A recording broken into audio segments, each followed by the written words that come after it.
안녕하세요. 이원재입니다. 2월 10일 월요일 이원재 끝내주는 경제 라이브 시작하겠습니다. 오늘 앞 코너에서 정치 이야기, 정치가 경제에 대해서 나누고요. 여기 김은지 시사인 기자 그리고 김준일 시사평론가 나오실 거고요. 뒷 코너에서는 계속해서 우리가 딥식 이야기를 하고 있잖아요. 근데 이걸 계기로 해서 중국이 미국 따라잡는 거 아니야? 이런 이야기를 한번. 또 특히 트럼프한테 중국이 위협이 될 수가 있겠다. 이 얘기를 한번 전병서 중국경제금융연구소장 중국 전문가 모시고 이야기 나눠보도록 하겠습니다. 끝까지 시청해 주시고요. 먼저 정치가 경제다 시작하겠습니다. 김은지 시사인 기자님 그리고 김준일 시사평론가님 어서 오세요. 안녕하세요. 그래서 그 비밀 연애 이야기는 무슨 이야기예요? 조금 아까 방송 시작 전에 막 얘기하다가 방송 시작 전에 이렇게 짧게 스몰톡을 한 건데 바로 진행자가 물어보시네요. 이게 맥락 없이 비밀 연애라고 하면 이게 정치 프로인데 무슨 소리냐 하실 것 같은데요. 이게 지금 국민의힘 내에서 의원들끼리 하는 이야기입니다. 그러니까 대선 주자, 대선 캠프 사실상 차린데 후보들이 많아요. 이제 그럼에도 불구하고 아직 윤 대통령의 파면을 가시화하고 사실상 확정시킨 상태에서 말을 한다라고 하는 것이 부담스럽기 때문에 몰래 준비한다는 뜻에서 이거 비밀 연애다라는 식의 이야기를 하고 있다고 합니다.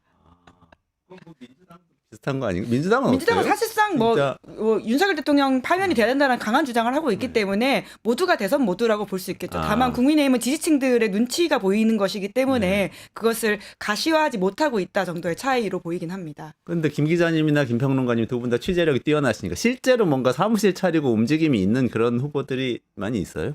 아니, 그러니까 캠프를 차리지는 않았어요. 캠프를 차리지는 않았는데 그거를 캠프라고 부르지 못할 뿐이지 사실상 캠프다 제가 보기에는. 아버지라고 부모 형이 못하는 거예요. 사실상 캠프죠. 뭐 각 역할도 있어요. 뭐 이렇게 구체적으로 얘기하면 지금은 이제 메시지 담당들이 좀 많기는 한데 어쨌든 역할도 다 있고. 선수들이 이제 한 명씩 그 주변으로 모이고 있다. 뭐 이 정도로 보면 될 것 같고 그 얘기했던 그 경향신문 기사에 그런 표현도 나와요. 국민의힘 관계자 말에 고개 쳐드는 순서대로 날아간다.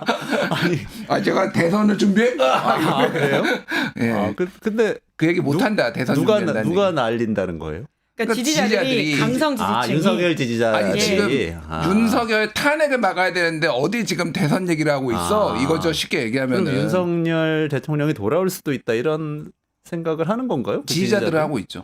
정말로? 진지하게? 진지하게. 하지만 대권 주자들은 그런 생각하고 있지 않습니다. 그렇기 때문에 요새 기자들을 만나는 것도 굉장히 대폭 늘려서 만남의 시간을 가지고 있고요. 실제로 대권 주자 중에 한 명으로 꼽히는 인사 제가 지난주 만났었는데 뭐 대선 준비한다는 취지 이야기들을 굉장히 돌려서 하고요.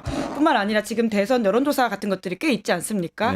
거기에 이제 본인이 얼마나 지금 수치화로 되어 있는지 굉장히 촉각을 곤두세우면서 줄줄 외고 있더라고요. 그런 것만 보더라도 충분히 모두 대선 준비를 하고 있지만 대놓고 이야기를 할 수 없는 상황이기 때문에 이 비밀 연애라고 하는 좀 뭐라고 할까요? 기묘한 단어가 나오는 상황이라고 이해하시면 될 것 같습니다. 그렇군요. 비밀 연애가 공개 연애로 이제 특히 이제 홍준표 시장 같은 경우는 굉장히 그런 여론 촉각에 예민하신 분이지 않습니까? 그래서 윤 대통령이 처음 탄핵됐을 때만 하더라도 본인이 이제 이사 가야 된다라는 취지의 이야기를 한 바가 있어요. 근데 요새 또 확 입장을 바꾸셔가지고는 또 윤 대통령 탄핵이 얼마나 부당한지 또 세게 이야기하고 있거든요. 이것만 보더라도 이 강성 지지층의 흐름이 어떻게 가고 있는지 우리가 눈치챌 수 있는 거죠. 홍준표 시장은 트럼프 취임식 때 미국 호텔 방문하셨을 때 있잖아요. 취임식은 못 가시고 호텔에 가서 TV로 보셨을 때도 내가 대선 후보이기 때문에 미국에서 나를 초청한 거 아니냐 이렇게 페이스북에 올린 걸 제가 봤는데. 근데 뭐 가오가 있는데 내가 거기 줄 서가지고 그 체육관 들어가겠냐 그러면서 이제 TV로 봤는데.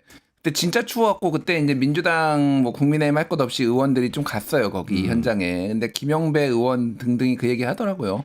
솔직히 몇 시간 줄 서고 덜덜 떨었는데 홍준표 성격이라면은 안 하는 게 당연하다. 거기 줄 안 서는 게 당연하다. 그래서 그 얘기도 했는데 어쨌든 홍준표 시장은 약간 김문수 효과가 있는 것 같아요. 그러니까 이게 잡은 곡이라고 탄핵 반대쪽의 진영은 이제 대선 주자는 나밖에 없다라고 생각을 했는데 김문수가 이제 딱 뜨니까 조금 더 메시지를 좀 더 자제하는 아무 말이나 막 하지 않는 약간 그런 효과는 있는 것 같습니다. 그렇군요. 호익님 오늘 장성철 소장님 오늘 하루 못 나오시고 김은지 시사인 기자님이 나오셨는데 좋으시죠? 네. 반갑습니다. 네. 안개님, 가짜님 감사합니다. 네, 끝까지 시청해주고 저희 김은지 기자님은 또 자주 나오실 거예요. 앞으로. 네. 월요일은 장 소장님이 다시 돌아오실 겁니다. 장성철 소장님 찾는 분들이 계시네요. 그러니까 댓글에서. 빠와 까를 부르는 둘 다 미치게 하는. 아니 오시면 악플이 많은데 또 안 나오시면 찾는 분들이 그러니까 계시고. 진짜 스타예요. 빠와 까를 모두 미치게 하는. 그러니까. 그럼 살짝 이제 모드를 바꿔서 이재명 대표 얘기를 해보죠. 어쨌든 뭐 대선 후보 얘기를 우리가 하면서 네. 이재명 대표 얘기를 안 할 수가 없는데 뭐 먹사니즘 얘기하시다가 또 교섭단체 연설 방금 있었어요. 10시에 교섭단체 연설이 있었는데 이거 이제 대권 플랜 나오는 거 아니냐? 사람들이 이렇게 기대를 했던 것 같은데 어떻게 보셨어요? 어떤 내용들이 나왔죠? 최소 30조 원 추경을 해야 된다라고 얘기를 했고 이제 기본적으로는 이제 회복과 성장 지난번에 얘기했던 그게 큰 기조였어요. 그러니까 이제 이게 뭐 일부 언론에서 먹사니즘에서 잘사니즘으로 바뀌었다 이런 표현들을 쓰더라고요. 그 말을 이재명 대표가 쓴 건가요? 언론에서 해석을 잠깐만 제가 이거를 오늘 이동하느라고 다 보지는 못하고 기사만 네네네. 봐가지고 이재명 대표가 잘사니즘을 네, 썼나요? 이재명 대표가 그렇게 썼구나. 네네네. 예. 목사집에서 잘사니즘으로 그러면 조금 예. 확장됐다고 해야 되나? 이렇게 아예 워딩을 했는데 먹고 사는 문제를 해결하는 먹사니즘을 포함해 모두가 함께 잘 사는 잘사니즘을 세비전으로 삼겠다. 네. 그러니까 준비하고 작정하고 나온 멘트라고 네. 볼 수 있죠. 네. 제목감. 예. 예. 조세피님, 장성철 소장님 갑자기 안 나오신 거 아니고 이전부터 오늘 쉬어야 되겠다고 뭐 개인적인 일정이 있으신 것 같아요. 그래서 안 나오신 거에도 다시 나오실 겁니다. 네. 그리고 눈에 띄었던 거는 노동 시간을 줄여서 주 4일제로 간다라고 얘기를 했는데 이게 약간 맥락이 있는 것 같아요. 최근에 이제 삼성전자 쪽에서 강하게 요청을 했던 게 주 52시간 이제 제한하는 거를 이제 예외로 해달라라고 요청을 했는데 민주당 내에서 굉장히 반발이 많았거든요. 이재명 대표는 좀 그거에 유화적으로 했는데 그러면 민주당의 정체성이 어떻게 되는 거냐라고 하면서 그거를 빼고 반도체 특별법을 이제 통과하는 걸로 가닥이 잡혔어요. 그러다 보니까 여러모로 좀 오른쪽으로 좀 가면은 왼쪽에 빈다라고 느끼는 거죠. 그러니까 주 4일째 뭐 얘기를 했는데 이게 이제 선언적인 건지 아니면 진짜 입법으로 되는 건지는 잘 모르겠습니다. 근데 쉽지는 않을 거예요. 사실 이게 왜냐하면 어쨌든 우리나라의 정서상 어딜 놀아 이래야지 지금 나라가 어려운데 이런 거 하는데 이게 굉장히 좀 쉽지 않아 보이긴 해요. 사실 주 4일제 근무 같은 경우에는 이번에 처음 나온 이야기가 아니라 지난 대선에서도 이미 한 차례 나와가지고 이야기가 나눠졌던 사안이기 때문에 충분히 이제 아젠다성으로 던질 수 있는 사안으로 보이고요. 그리고 이제 주 4일 같은 경우에는 단순히 시간을 줄이겠다고 하는 게 아니라 일자리를 나누겠다라고 하는 성장 비전과도 연다 있는 것이기 때문에 좀 의미 있다라는 생각이 들고요. 이미 사실 대기업에서는 상당 부분 실현하고 있습니다. 제 주변에 대기업 다니는 친구들도 4.5일제 같은 것들을 도입을 해가지고는 그 주는 4일, 그 다음 주는 5일 이런 식으로 하기도 하더라고요. 그래서 이미 와 있는 미래이기도 하고 우리가 이제 자꾸 이제 가야 될 미래이지 않을까라는 정책적 아젠다는 좀 반가운 측면이 있습니다. 격주로 금요일 쉬는 직장도 요즘 많은 것 같더라고요. 예, 그런 걸 4.5일제 나눠서. 흐름은 맞는 것 같은데 어쨌든 당연한 얘기 같기도 하고 이재명 대표가 예전에 뭐 이렇게 기본소득제 주장하고 이럴 때에 비하면은 조금 뭐랄까 정책적으로 아주 날카로운 건 아니고 그냥 많은 분들이 하는 당연한 이야기를 하는 것 같은 느낌은 좀 있네요. 그런데 이제 또 이게 아까 얘기했잖아요. 오른쪽으로 가니까 왼쪽이 좀 비는 것 같다고 이렇게 얘기했어요. 뭐 당력을 총동원의 회복과 성장을 주도하겠다며 기본사회를 위한 회복과 성장위원회를 설치하겠다라고 해서 또 기본사회를 또 살짝 얹었어요. 그러니까 이게 그러니까 진보 보수 정책 총동원 이런 평가도 나오더라고요. 그러니까 이거는 진짜 참 두 분 오시면 여쭤보고 싶어요. 제가 요즘 계속 생각이 드는 게 이재명의 민주당이 어떻게 보면 굉장히 묘한 운명에 지금 처했는데 국민의힘이 계속 헌법재판소까지 부인하는 이런 모습을 보이잖아요. 그러면 어떻게 되냐면은 헌법을 지킬 정치 세력이 없어지는 거예요. 어떻게 보면 민주당이 계속 그 전에 외쳤던 건 민주주의가 없을 때 민주화를 외쳤고 민주당의 전신인 정당들이 그리고 복지국가가 없을 때 복지를 늘려야 된다고 그랬고 그다음에 복지국가 좀 되고 있을 때 기본소득까지 해야 된다고 이렇게 막 쭉 진보적으로 확장하는 쪽으로 왔잖아요. 근데 그때는 항상 보수 세력이 있었단 말이에요. 있으니까 막 외치면 기본소득 외치면 최소한 뭐 다른 복지라도 늘어나서 조금 그런 역할이라도 하면 되는 거 아니냐. 일종의 요즘 조국신당에서 얘기하는 그 쇠빙선 같은 그런 역할을 했던 것 같은데 지금은 그런 얘기를 하면은 저쪽에서 받아줄 기둥이 없는 거, 보수가 없으니까 보수적인 입장도 자기들이 취해야 되는 이런 묘한 입장에 있는 것 같은 느낌이 드는데 어떠세요? 저는 그래서 이번 대선의 핵심이 아젠다는 결국은 내란 세력을 처벌하고 그리고는 헌법 가치를 지킬 수 있느냐. 그러니까 굉장히 어떻게 보면 방어선을 지키는 보수적인 선거가 될 수밖에 없다라는 생각이 좀 들긴 하는데요. 왜냐하면 최저선을 지금 넘어가는 싸움들이 일어나고 있잖아요. 그리고 말씀하신 것처럼 헌법재판소 결과가 나오더라도 불복하겠다라고 달라들 만한 사람들이 꽤 있어 보이고 그것이 포션을 점점 늘리고 있다라고 하는 불안감이 있거든요. 심지어 헌법재판소도 어떻게 지금 탈취할 수 있을지에 대한 논의가 일어가지고 수사가 들어갔다는 거 아닙니까? 이런 폭동의 시대까지 우리가 맞이했기 때문에 회복과 성장이라고 하는 아주 좋은 그러니까 저는 이재명이 했건 누가 했건 간에 이 가치는 굉장히 의미가 있다고 생각하는데요. 근데 이 회복의 시작이 우리 헌정가치 회복으로부터 좀 시작돼야 되는 게 아닌가라고 하는 생각까지 들긴 합니다. 그러니까 법치주의를 입에 달고 살았던 게 이제 국민의힘 계열의 보수 정당이었잖아요. 그게 이제 원래 보수가 좀 더 보수라는 게 이제 지키는 거, 그렇죠. 뭔가를 가치가 있는 걸 지키는 거이기도 하고 법이 조금 더 보수 쪽에 유리하다 이런 것도 뭐 이제 정치적으로는 좀 깔려 있었는데 그래서 항상 보수 정당에서 얘기를 했던 게 왜 법에 불복하냐 니들은 왜 한명숙 대법원 판결 나오면은 왜 그거 안 받아들이냐 니들은 이제 법치주의를 부정하는 거다 이런 공격을 맨날 했었거든요. 근데 이제 차원이 다른 거죠 지금 이제 그러니까 한명숙 그러니까 대법원 자체를 부인한다기보다는 민주당 쪽에서 이를테면 한명숙 재판이 불공정했다라는 건데 이거는 아예 우리는 못 받아들여 이 수준으로 가버리는 거니까 이거는 완벽한 법치주의의 파괴. 지금 그리고 지금 얼마나 위험하냐면은 뭐 언론 보도로 좀 나온 거 보셨겠지만은 일단은 헌법재판소와 관련된 불만들이 지금 그 집회에서 엄청나게 나오고 있거든요. 뭐 문영배 밟아 막 이런 거 막 나오고 있고 거기에 국민의 문영배 밟아가 정말 밟으라고 헌법재판관 밟으라고 앞에서 문영배 밟아 하면 밟아 구호를 그렇게 외치는 예, 거예요. 이미선 밟아 이런 거 얘기하고 있고 뭐 정광훈이 나와가지고 다들 나와서 그냥 헌법재판소 이거 폭파해야 된다 못 믿겠다 뭐 이런 얘기하고 있고 전부 다 그러고 있거든요 지금. 게다가 지금 그 DC 인사이드의 미국 정치 갤러리 지난번에 서부지법에서 그거 폭동 모의하고 그 저번에 그거였잖아요. 서부지법에 미리 가보니까 어디가 허술하다더라. 그거를 이미 헌재도 또 올라왔어요. 그래 경찰이 수사에 착수했거든요. 지금 폭동 2월 13일에 디데이로 잡았네. 뭐 근데 2월 13일 다음 주에 한 번 두 번 더 열릴 것 같아. 최소한 저는 그렇게 보는데 어쨌든 뭐 이런 얘기까지 나오고 있으니 이거를 폭동을 지금 사주하고 있다. 국힘이. 그러니까 이게 전선이 말씀하신 대로 헌법을 수호하는 세력과 반헌법 세력의 지금 대결 구도가 돼야 되고 그렇게 민주당이 만들면은 굉장히 선거에 유리하겠죠. 근데 이거를 이제 진보 보수의 싸움으로 이제 가면은 반반 싸움이 되는 거죠. 네. 그러니까 심지어는 지금 헌재와 관련돼 있는 선동이라고 하는 게 정광훈을 비롯한 길거리 인사만이 아니라요. 국가 공무원 최상위급들이 하고 있습니다.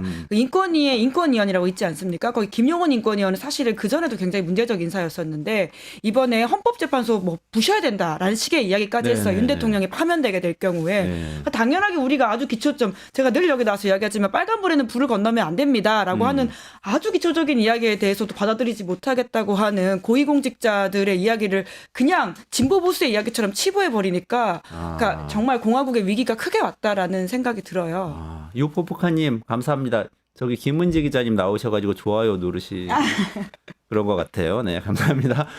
근데 진짜 그러고 보니까 민주당이 바쁘긴 바쁘네요. 그러니까 어떻게 보면은 이재명 대표 스타일대로라면 굉장히 진보적인 스탠스를 가지고 쭉 밀고 가서 어떤 이 정책 아젠다로 선거를 치르고 막 쟁점에 대해서 논쟁을 하고 이런 스타일로 선거를 치르고 싶을 것 같은데 또 한편으로는 지금 그런 상황 아니고 사실 헌법 질서 수호도 해야 되고 그런 얘기들 다 같이 해야 돼서 어쨌든 조금 두리뭉술해 보이는 이야기를 할 수밖에 없는 상황이라는 건 좀 이해가 가는 측면이 있네요. 네.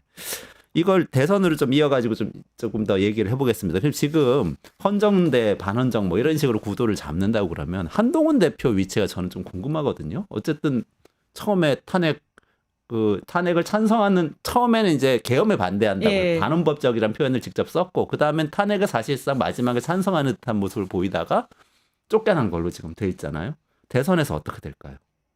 그러니까 결국은 국민의힘 대선 경선 룰이 어떻게 짜여지는지에 따라서 다 다른 정치적 미래를 그리게 될 텐데요. 이제 그럼에도 불구하고 저는 이번에 그 보수의 대선 경선이 진짜 보수와 가짜 보수를 좀 가릴 수 있는 시간이었으면 좋겠다라는 개인적 바람을 가지고 있는데 적어도 계엄이 불법이고 위헌이고 그리고는 탄핵에 찬성했던 보수파들과 함께 우리가 이 헌정수 안에서 어떤 정책적 아젠다와 지향을 가지고 있는지를 논의하는 게 지금의 우리 육공화국 체제에서 맞다고 생각하거든요. 이제 그렇기 때문에 한동훈 대표의 공간은 분명히 있어야 되고 있을 거라고 생각하고 싶은데요. 다만 지금 전에 어떤 룰을 세팅해가지고 준용해 본다면 50대 50입니다. 당원과 일반 여론조사.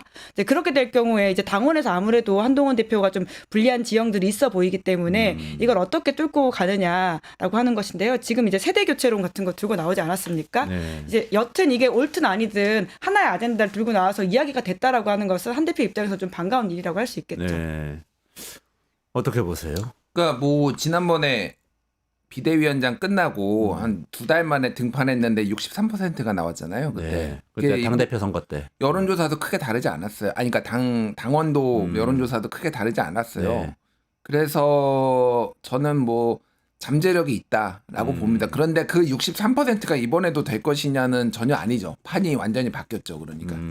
그러니까 그때는 윤석열에 대한 차별화, 이 불안감 이런 것들이 이제 그러니까 정권을 재창출하지 못할 것이다. 그리고 마땅한 후보가 없다. 그래서 한동훈이라도 좀 등판해야 되는 거 아니냐. 뭐 이런 것들이 좀 기대가 실렸다라면은 지금은 좀 완전 판이 달라진 것 같아요. 저는 윤석열이 국힘을 지금 같이 지옥으로 끌고 들어가고 있다 이 생각이 들거든요. 아. 전 대선을 윤석열이 사실상 지목하는 사람으로 될 가능성이 상당히 높아 보여요. 국민의힘 후보가요? 네, 후보가. 당내 경선이. 그러면 한동훈 대표는 아니겠네요. 한동훈은 아니지. 한동훈은 일단은 14명 체포 명단에 있었기 때문에 그러니까 이게 굉장히 짧잖아요. 그러니까 지금 일정으로 봤을 때 3월 둘째 주에서 셋째 주 정도 지금 이제 선고가 나올 가능성이 높은데 그런 다음에 2달이면은요. 일단은 그 탄핵의 어떤 그런 흥분된 분위기, 보수 진영의 이런 분노하는 분위기 이거를 안고 딱 당내 경선이 시작됐고요. 한 일주일 뒤에 시간이 없잖아요. 그러니까 네네네네. 한 일주일 뒤에는 바로 시작해야 돼요. 이제 그러면 어떻게 될 것이냐. 거기서 이제 메시지 십자가 밟기 막 이런 거 막 물어볼 거거든요. 네. 그러니까 한동훈 대표가 십자가 그렇게 밟기? 그러니까 윤석열 너는 대통령에 대한 윤석열 지지해 안 지지해. 아. 윤석열 탄핵이 막 오라 글러. 윤석열 뭐 이런 거. 초상화를 밟고 갈 것이냐. 윤석열 초상화를 밟고 갈 것인가 말 것인가. 이제 바른 듯 마는 듯 이렇게 하시는 분들도 있을 거예요. 근데 한동훈은 그렇게 할 수가 없죠. 지금은 예, 정치적 스탠스가 한동훈은 그렇게 하기가 밟고 어려워요. 가야만 하는 상황인 거죠. 밟고 가야만 하는 그게 미래가 있는 그게 차후에라도 미래가 있는 상황이기 때문에 밟고 갈 거예요. 한동훈은. 그러면은 이제 엄청나게 공격을 받겠죠. 그래서 쉽지 않아요. 제가 보기에는. 네. 근데 보통 이전의 사례를 보면 우리나라 사실상 양당제니까 대선 초반에 경선을 하면은 처음에는 이제 좀 극단적인 포지션 취하는 후보들이 이기는 듯 하다가 이제 여론조사 회사에서 언론에서 막 양자 대결 조사를 막 발표하기 시작하잖아요. 그럼 중도적인 후보가 좀 양자 대결에서 좀 유리해지면은 또 이제 그 당의 당원들도 그쪽으로 쏠리고 이런 경향이 있는 경우도 제가 많이 봤거든요. 안 그렇습니다. 이번엔 그렇지 않아요. 원래 안 그래요? 안 그럴 겁니다. 원래 극단적인 쪽으로 가요. 아니 이게 이 여론조사와 실제 투표와의 차이가 있는데 여론조사에서는 사람들이 본인이 지지하지 않는 후보에 대해서는 그 진영 내에서 아예 응답을 안 해버려요. 그래서 예를 들면은 김문수가 잘 나와요 실제. 그 진영 내에서도 잘 나오고 붙여보면은 제법 잘 나오잖아요. 네네. 그러니까 중도 확장인데 보수 진영에서 얼마나 응답을 해주느냐가 되게 중요하는데 한동훈이 안 나와요. 제가 수치는 뭐 구체적으로 말씀드리지 않겠지만은 그게 한동훈이 저는 중도 확장성이 있다고 봅니다. 없지나 다른 후보에 비해서 상대적으로 몇 손가락 안에 들 정도로 중도 확장성은 있는데 문제는 보수 진영에서 응답을 안 해. 보수 결집이 이완될 가능성이 상당히 높다. 물론 최종적으로 가면은 그래도 이재명보단 낫지 않겠어라고 하면서 보수가 뭐 결집을 할 수는 있겠지만은 그 경선 과정에서는 상당히 이완될 거예요. 그러면 수치가 계속 이렇게 생각보다 안 나오는데 내가 중도 확장성이 있다, 내가 경쟁력이 있다라고 말하기가 되게 애매한 상황이 올 거예요. 그러니까 한동훈이. 예.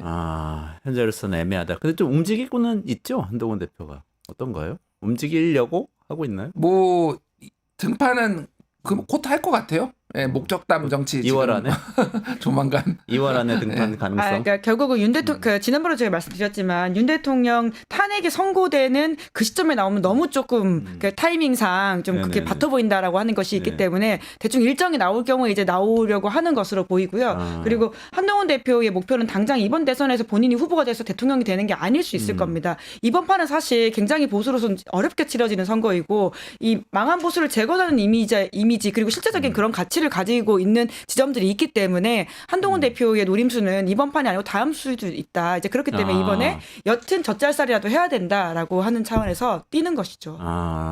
빨리 나와서 어쨌든 뛸 것이다. 그리고 반윤석열 메시지 가지고 할 것이다. 이렇게 보시는 반까지는 어려울 반까지는 겁니다. 어려워요. 비윤석열. 비윤석열. 그러니까 어쨌든 계엄은 잘못된 거 아니냐. 그리고 우리가 윤석열을 넘어서야 된다. 그래야 보수 정당의 미래가 있다. 이런 메시지를 가지고 나오겠죠. 국민의힘에서 비슷한 스탠스인 사람은 지금 유승민 그렇죠. 전 의원이죠.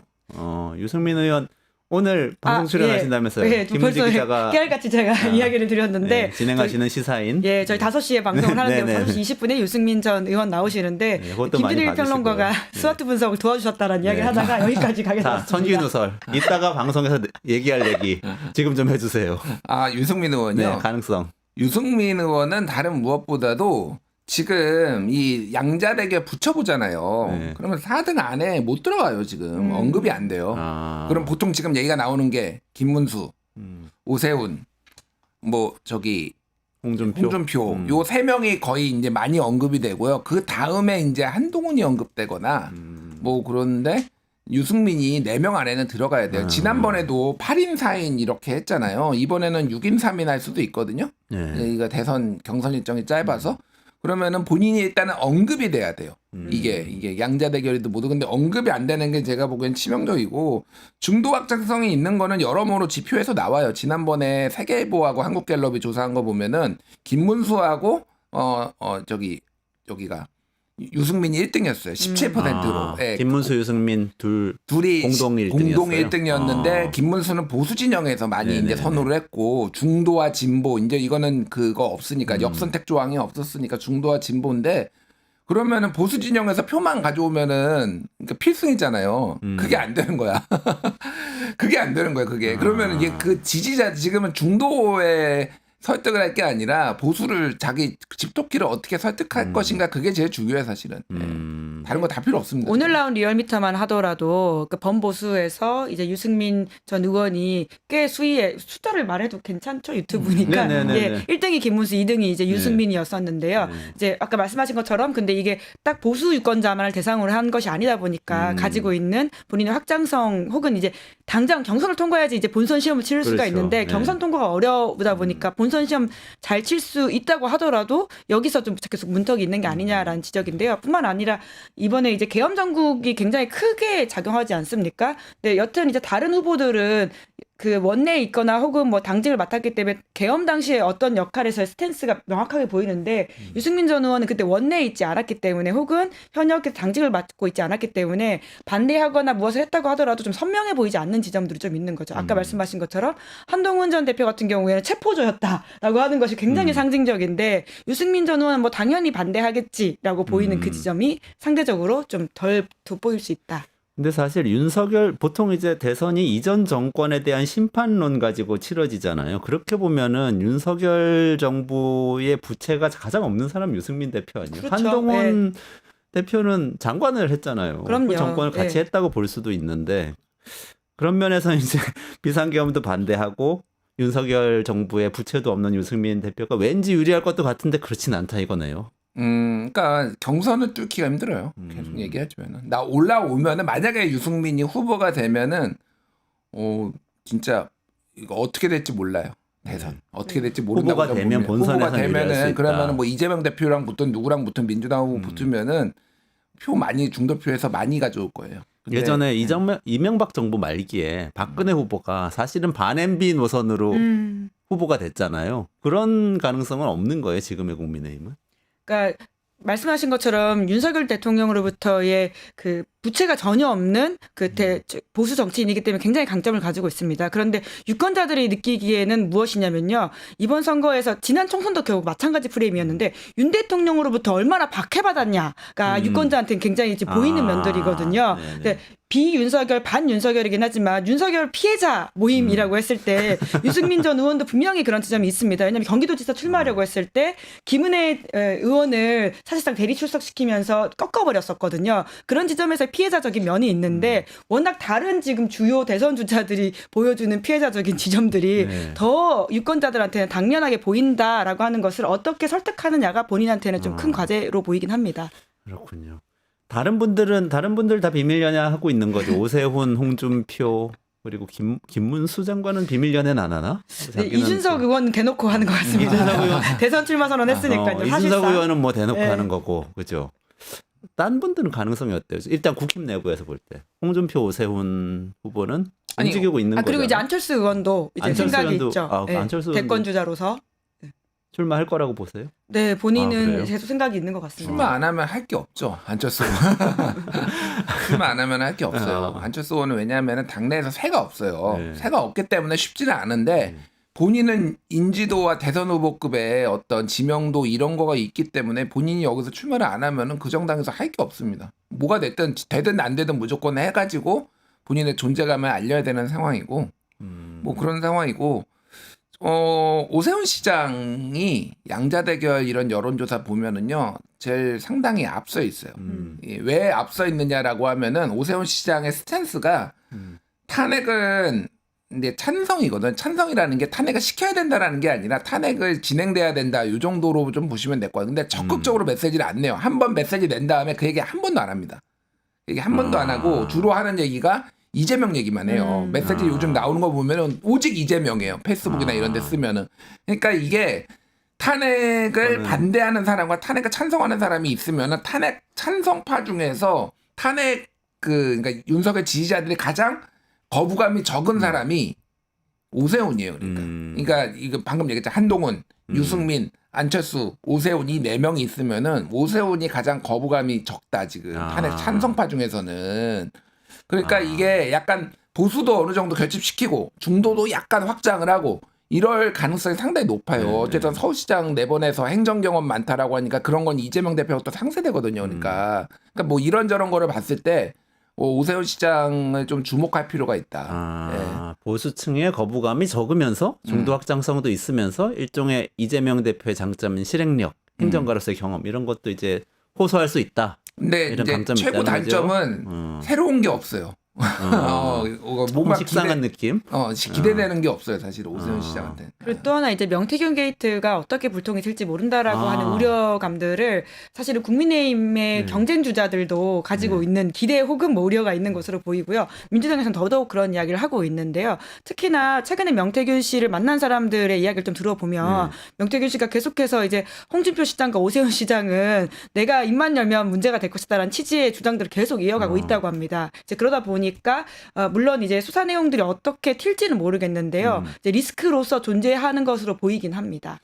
지금 우리가 그 탄핵 심판하고 윤석열 대통령 관련된 뉴스 따라가느라 명태균 게이트 지금 어떻게 됐는지 지금 사실 다 잊어버린 것 같은데 지금 어떻게 되고 있어요? 검찰이 수사를 하고 있는 있죠. 거죠, 현재? 네, 계속 수사하고 있는 상황이고요. 수사 내용이 좀 나오고 있나요? 네, 그리고 사실 뉴스타파 같은 곳에서는 상당 부분 또 보도가 된 것이 있거든요. 김 여사와 명태균 씨가 나눈 카톡이라든지 뭐 다른 사람들의 뭐 최근에 지난주에 나왔던 것은 김건희 여사한테 나경원 의원의 해임 소식을 알려줬더니 굉장히 좋아하더란 취지의 김진태 강원도지사와 명태균 씨가 나눈 뭐 이런 카톡도 있지 않습니까? 네네. 용산 사모님이란 표현으로 대표됐던 것들인데요. 그러니까 조금씩 나오고 있는데 워낙 이 윤석열 계엄과 관련돼 있는 헌재 탄핵 재판이 큰 뉴스이다 보니까 상대적으로 덜 주목받고 아마 조금 지나면 더 뉴스가 많이 나올 것이다라는 전망이 있습니다. 지금은 주로 수사가 그러면 김건희 여사하고 명태균 씨하고 나눈 이야기들을 밝히는 방향으로 가고 있는 건가요? 다른 정치인들 얘기하고는 지금 어떻게 더 이상 밝혀진 건 없는 건가요? 오세훈, 황금폰에 다 있다라는 말이 황금폰에 다 있던데요. 있다. 황금폰 내용은 나오진 않았고 아직.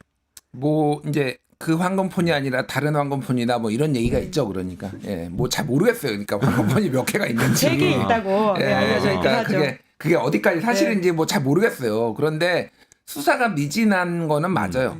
수사가 속도를 내지 않고 지금까지 나온 것만 해도 사실은 어마어마한데 그거에 대해서 그러면은 소환 조사나 이런 게 제대로 이루어지고 있느냐 안 부르잖아요. 참고인이든 그러네요. 뭐든 피해자든 안 부르잖아요. 네네네. 그러니까 이게 눈치를 보고 있어요. 검찰이 지금 제대로 수사를 안 하고 있는 상황인 건가요? 하는 것도 아니고 안 하는 것도 아니고 너무 안 한다는 얘기가 나오면 언론에 하나씩 쓱 흘려주면서 또 하는 척하고 뭐 이런 상황이라고 보면 되고 이거의 결정권은요. 제가 보기에는 창원지검에 있지 않아요. 심우정 검찰총장한테 있습니다. 고냐 스톱이냐 뭐 어떻게 홀딩이냐 이거는 심우정이 판단할 문제지 여기에서 할 수 있는 게 아닌 것 같아요. 그러니까 지금 민주당에서 2월 중에 지금 명태균 게이트, 김건희 게이트랑 떨어뜨려가지고 명태균 게이트 한다라는 게 이제 이게 대선 국면에서 수사가 만약에 진행이 되면 상당히 유리할 거다. 민주당 입장에서는 막 얘기했던 뭐 홍준표나 오세훈 그 외의 선수들도 이제 뭐 이름 언급되고 뭐 그러면은 조사받는 모습만 해도 상당히 이제 유리할 거다라고 보는 게 하나가 있고 또 하나는 이게 대선 국면이 되면은 후보 간 유불리가 있잖아요. 네네네. 이 명태균 게이트가. 그렇죠. 그러면은 일부 국민의힘에서 이탈표가 나올 수도 있다. 예. 그러니까 뭐 오세훈이나 뭐 홍준표 아니면 뭐 친윤 여기에서는 적극적으로 반대를 하겠지만은 뭐 친한계 이런 의원들이 한동훈은 사실은 명태균하고는 관련이 없거든요. 뭐 정치 입문 자체가 굉장히 늦었고 김영선 공천을 본인이 어때든 잘랐잖아요. 김영선 공천. 그렇죠. 예. 네네네. 그러니까 자기는 당당하기 때문에 뭐 한동훈이 꼭 시켜서 그런 건 아닐지언정 그쪽 의원들이 제2요구권을 행사했을 때 그때 투표를 할 때 이게 통과될 가능성을 배제할 수 없다. 예, 그런 기대를 가지고 있더라고요. 민주당에서도 민주당에서 그렇고요. 명태균 예, 왜냐하면 제2요구권에서 특검을, 다시 투표를 할 때는 비밀 투표이지 않습니까? 네네네. 누가 어떤 표를 행사했는지 모르게 네. 되는데 사실 이 상황에서의 정치적 이득을 따진다면 한동훈만이 아니라 사실은 김문수 쪽도 어떤 면에서는 그럴 수 있기 때문에 그러네요. 이런 정적 상상력을 발휘해서 민주당에서는 제2요구권을 행사했을 때 이번에는 통과될 수도 있다라고 하는 기대감인데요. 물론 기대감이긴 합니다. 아직은 열어봐야 되고 쉽지 않을 텐데 여튼 여론으로서는 이 상황에 사실은 저는 검찰의 수사 의지를 보는 끝판왕은 김건희 여사에 대한 수사라고 보거든요. 뭐 오세훈이라든지 홍준표는 물론 조사해야 될 부분이겠지만 결국 이 게이트의 가장 중심과 끝에는 김 여사가 있기 때문에 네. 그 부분으로 가야 된다. 혹은 정권이 바뀌게 됐을 경우에 결국 가게 될 것이기 때문에 그것으로서 우리가 좀 검찰의 수사를 가늠해 볼 수 있지 않을까 싶긴 합니다. 아까 김은지 기자님 말씀이 갑자기 떠오르는데 이게 윤석열 이 계엄에 대한 평가 경선이 국민의힘 대선 경선이 될 수도 있다 이렇게 얘기하셨는데 혹시 명태균 경선이 될 수도 있지 않아요? 지금 그럴 특검이 수도 이렇게 있죠. 우당탕 예. 통과되고 막 수사 근데 저는 진행되는지. 경선은 명태균이 그렇게 크게 영향을 미칠 거 못할 것 같아요. 경선에서는 어차피 이놈 저놈 다 똥 뭐 겨 다 묻은 상황이라서 그게 생각보다 근데 본선에서는 영향을 줄 수 있죠. 사실 엄청나지는 않아도 일부 이런 의혹이 있다 뭐 이런 거가 나왔을 때 그거를 싫어하는 사람들이 있으니까 환기가 되는 거잖아요 이게. 그러니까 영향을 줄 수 있는데 아마 경선에서는 그냥 뭐 너도 묻었지 않냐 얘도 묻었는데 왜 나한테만 그러냐 뭐 이런 식으로. 아니 저는 옛날에 그 BBK가 생각나서 아. 박근혜 이명박 경선 때 그럴 수 사실 있죠. BBK가 예. 나와가지고 그러니까 그러니까 그게 가장 진실했던 두 사람이었잖아요. 그때가 이명박과 박근혜가 BBK 얘기하고 박근혜 쪽에서는 이쪽에서는 지금 저기 정수장학회 최태민 정수장학회 이런 최태민 얘기하고 맞아. 그래서 그래서 이게 가장 진실했던 진실을 사실 얘기했던. 탄핵에 불을 끄트지 핀 거라고 볼 수도 있죠. 서로 그랬죠. 모두의 구속의 어떤 빌드업이 그때 냈었다 이런 이야기가 서로 있는데 감옥에 보내는. 사실 이제 특검은 결국 이제 국회에서 표를 만들어야 되기 때문에 200석이 이제 쉽지 않다고 하더라도 또 민주당의 또 하나의 계산이 무엇이냐면 이제 국정조사를 하는 방식으로 해서 명태균 이슈를 계속 좀 굴러가게 할 수 있다라고 하는 계산이 있는 것 같아요. 그러니까 지금 국정조사를 내란특위로 하고 있는 것인데 명태균 건도 뭐 만약에 특검이 통과가 안 된다고 하더라도 국정조사를 해서 어떤 전모를 밝혀내는 것이 중요하다라는 식의 이야기를 하면서 명태균 씨가 감옥에만 있는 게 아니라 서울 국회에 와서 증언을 하기 시작하면 명태균 폭탄이 또 터질 수 있다. 이런 좀 기대감을 가지고 있는 것으로 알고 있습니다. 아 국회에 와서 그러네요. 이분이 또 명태균 씨 이게 충분히 말할 사람이잖아요. 제가 볼 때는 또 언론에 노출되는 것 좀 좋아하시는 것 같던데. 네, 메시지가 네. 워낙 뭐라고 할까요? 제목감으로 뽑아주기도 그렇죠. 하고요. 얘기되는 발언을 기자들 입장에서 볼 때 네. 그런 발언 많이 하시던데. 하여튼 어떻게 될지 좀 지켜봐야 될 것 같습니다. 김문수 장관은 움직이고는 있나요? 계속 파면 안 됐으니까 건드리면 성역이다 이런 입장인가요? 갑자기 이명박 전 대통령을 만나고 이런 것들은 다 정치적 아. 행보라고 봐야 되겠죠. 준비하고 있다고 봐야 되네요. 그렇죠. 네. 뭐. 나올 거다.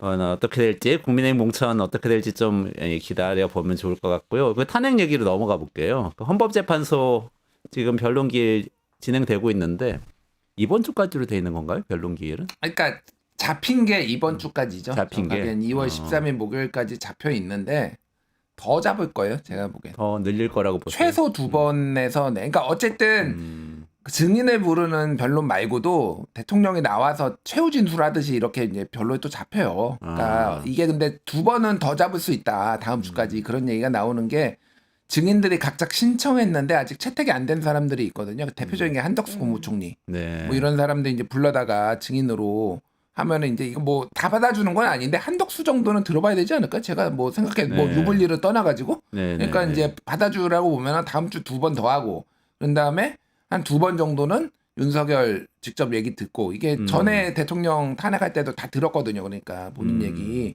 그러니까 뭐 듣고 그러면은 이번 달까지 뭐 할 가능성이 있으면은 지난번에 그 저기 노무현 때는 그 다음에 최종 변론하고 탄핵 결정하기까지 2주 걸렸고요. 박근혜 2주. 때는 11일 걸렸어요. 11일. 그러니까 열흘에서 2주, 10일에서 14일 정도 걸린다라고 보면은 이게 둘째 주 아니면 셋째 주.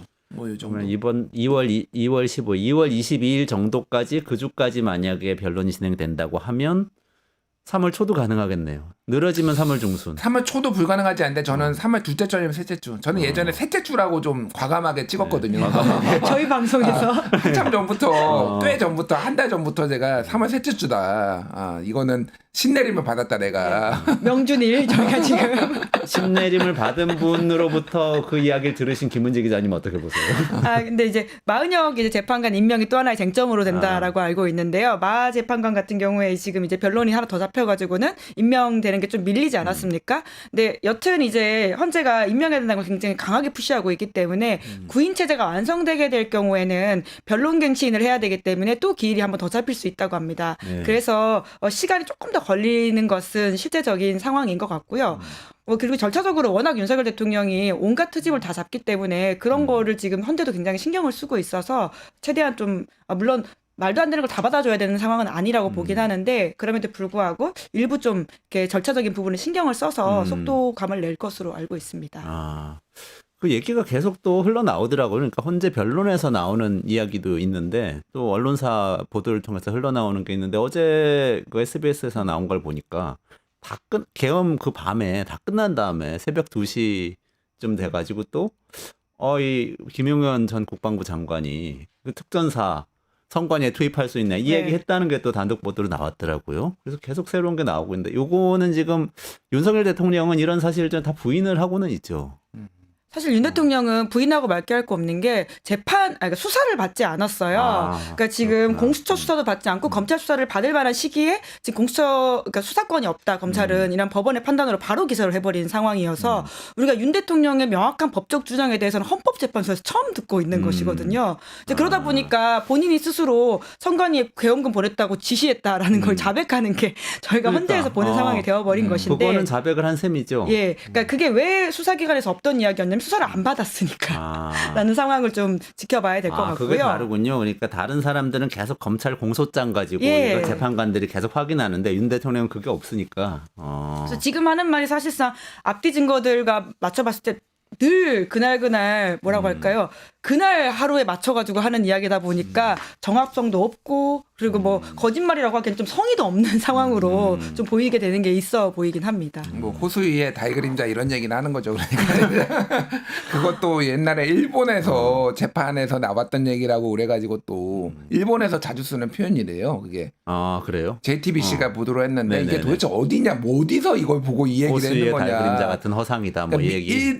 일본 드라마에서도 옛날에 그러니까 내용이 뭐냐면은 억울하게 그 수사기관에서 고문하고 뭐 이렇게 강압 수사해가지고 했던 사람들이 무죄를 받을 때 그 재판관이 뭐 호수위의 달그림자 이런 표현을 써가지고 무죄를 때렸다. 그러면서 본인도 무죄를 받을 것이다. 그러니까 탄핵이 기각될 것이다. 이런 주장을 좀 하면서 하는 건데 어쨌든 역시 일바구나. 사람들의 반응은 진정한 친일파였네. 야, 근데 여기 사실 호수위의 달그림자는 사라지지 않는 것이거든요. 그러니까 맥락상도 이게 별로 맞다고는 생각도 안 들고. 달이 있어야 달 그림자가 있는 예, 것이죠. 그러니까요. 이제 그게 잠깐 흐트러진다고 하더라도 항상 그냥 사라지지 않는 것이기 때문에 해가 뜨지 않는 이상 맥락상 맞지도 않고 그냥 뭔가 아주 가볍게 이야기하면 신라의 포석정 이런 생각이 나기도 하고 해서 또 이렇게 워낙 술을 좋아하신다는 소문이 있는데 아니, 저는 그런 사실- 건가? 술하고도 연결이 되네. 아니 저는 이게 처음에 이태백 생각이 딱 나더라고요. 네. 이태백이 어떻게 죽었냐면은 호수에 배를 띄워놓고 술을 먹다가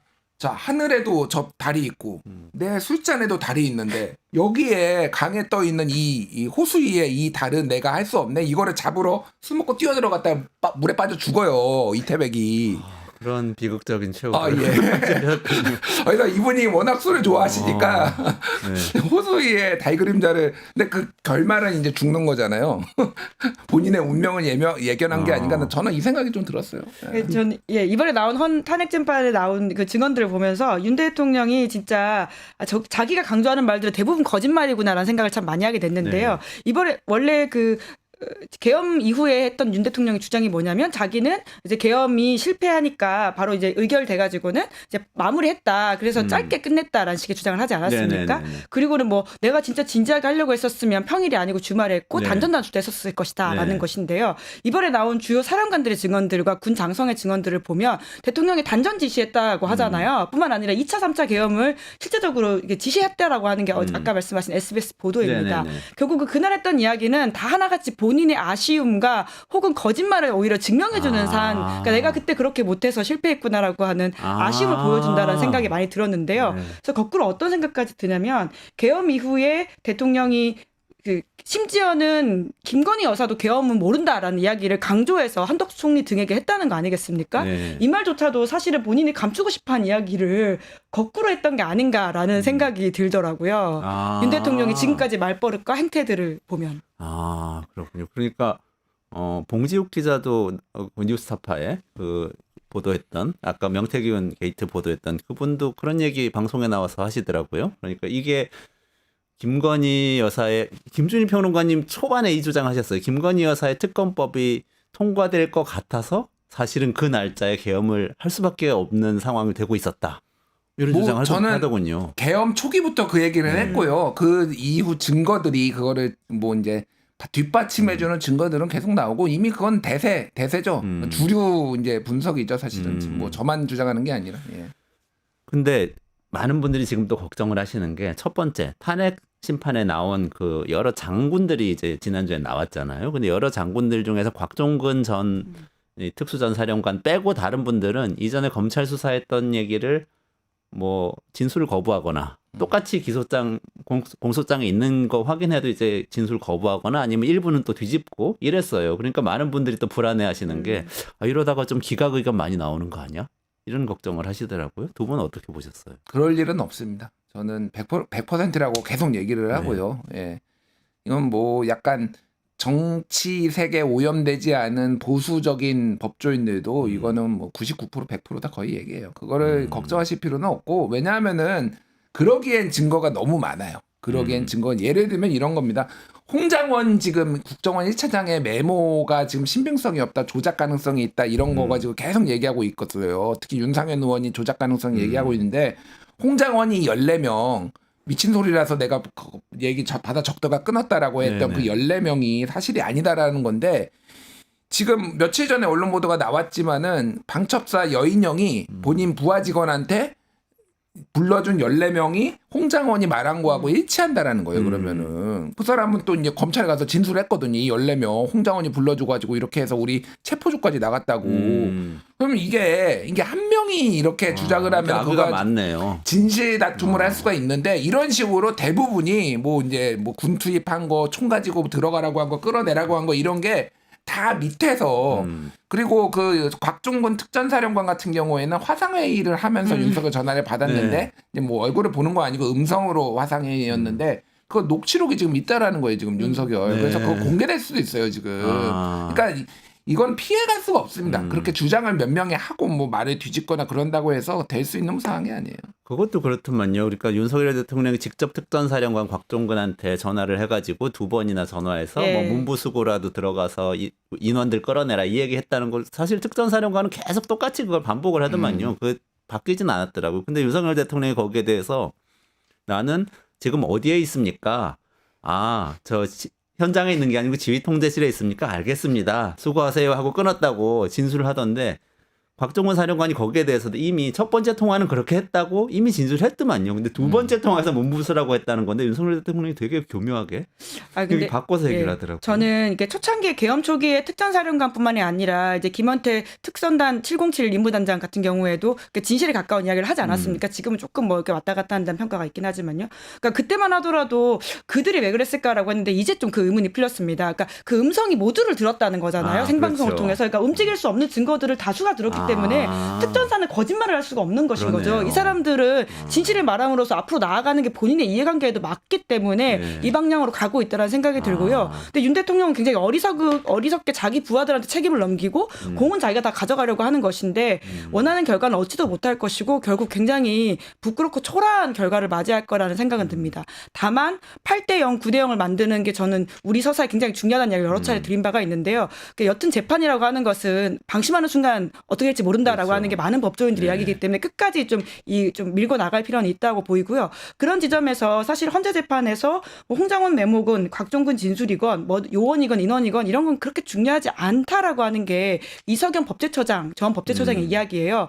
헌법재판의 핵심은 두 가지 이번에 보면 인데 국무회의를 제대로 하지 않았다. 절차를 지키지 않았다. 뿐만 아니라 비상 상황이 아닌데 이렇게 지금 계엄 선포를 했다. 전시 상황이 아닌데 이 두 가지만으로 충분히 판단하고 판단으로 끝낼 수 있다라는 것이기 때문에 형사재판처럼 헌법재판을 생각할 필요가 없다라고 하는 것도 그 프레임에 너무 낚이지 않아야 된다라는 것도 좀 강조하고 싶습니다. 그러면 8대0 또는 9대0이다.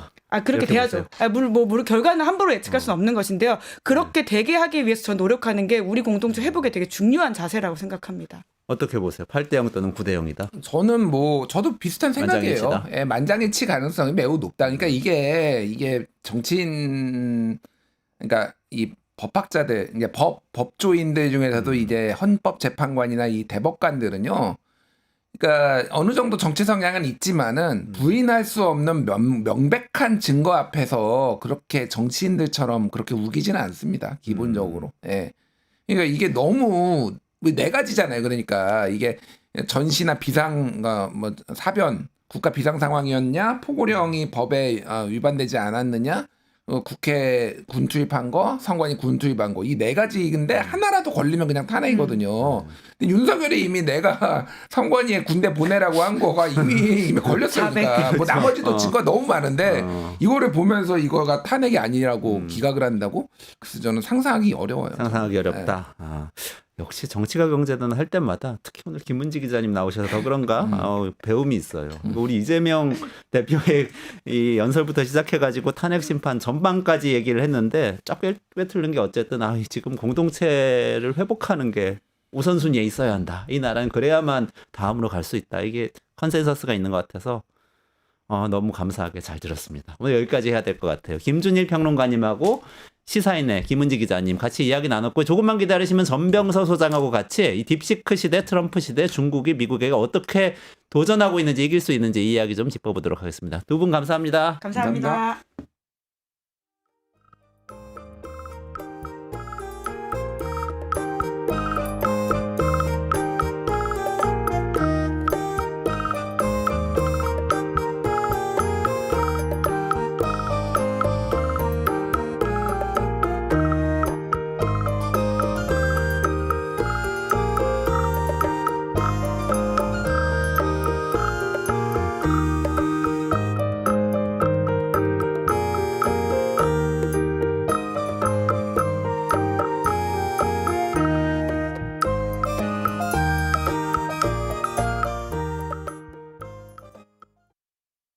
유튜브 구독하고 실시간 채팅과 댓글을 남기시면 매일매일 7천 TTCO를 드립니다.